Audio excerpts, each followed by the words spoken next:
what's been your experience where the flashpoint is, right? Where again, it's the family versus, I have a vision now to say that, look, dad ran it successfully for 40 years, grandmother ran it for many years, and all credit to them.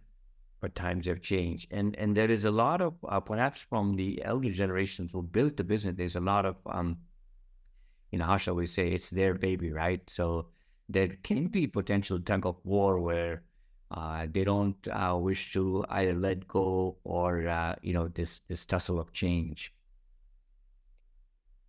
Typically, um, I'm dealing with that situation right now where dad and mom founded the business. Dad has since passed. Mom is still there. Mom is a bit of a workaholic. It's very reflective of her age group. Mm. But what we've done is the first piece is sometimes you have one owner that has several children. Mhm. And right off the bat, how do you filter roles and responsibilities now among many? And, you know, in comes issues of the partnership. But in this case, it can be sibling rivalry. And that's Mhm. exactly what we're doing. These two siblings are set up so perfectly in their skill set and their talents that one is very operational, one is very much a rainmaker. You could not have built two more perfect individuals to take this company forward. But we don't have the healthy boundaries that if it was you and me and you were built one way and I was built another, it's easier because we're not related for us to build healthier boundaries. In this case, we're playing out sibling rivalry. So um, that's where my coaching comes in, to help people understand that this company, you can't live without each other's skills.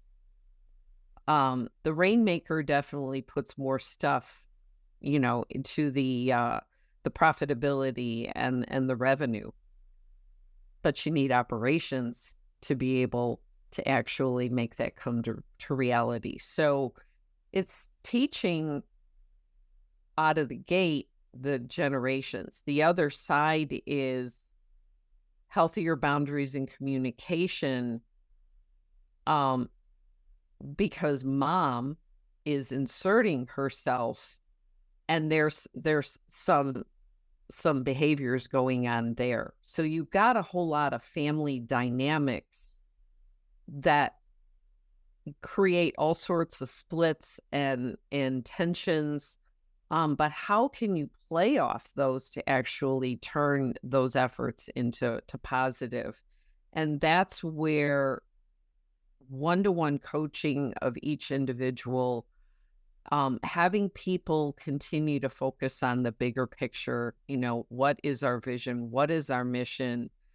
Um, and understanding the decisions we make with each other and even ourselves is going to impact that mission and vision. So there's a lot of boundary work that goes on where, there's time for us to be mom and two sons, Mhm. not at work, not at work. Because then you now create another whole layer of tensions, which is a natural split, and that is non-family employees. Um, there is the Family Firm Institute that comes out of Northwestern in Evanston, the north side of Chicago.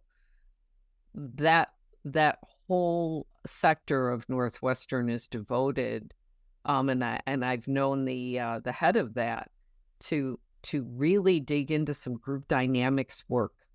Um, Small business owners or companies in general don't quite realize they need to invest that time and effort into those aspects of the business because that can act as a drag. I call it a governor. It really is that insidious thing that just keeps a company from leaping forward.